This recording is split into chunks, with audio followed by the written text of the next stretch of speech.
Non MPO ঐক্য পরিষদ। শুধু দর্শক, আমরা দেখতে পাচ্ছি জাতীয় প্রেস ক্লাবের সামনে সম্মিলিত নন এমপিও ঐক্য পরিষদ তারা তাদের লাগাতার অবস্থান কর্মসূচি হিসাবে আজকে প্রথম শুরু করেছে জাতীয় প্রেস ক্লাবের সামনে।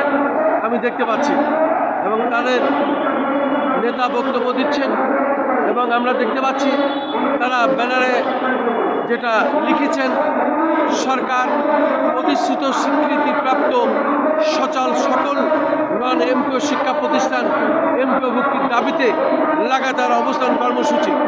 এবং এই লাগাতার অবস্থান কর্মসূচি সম্মিলিত নন এমপিও ঐক্য পরিষদ জাতীয় প্রেস ক্লাবের সামনে আজ প্রথম দিন তারা শুরু করেছে, সেটাই আমি তুলে ধরছি।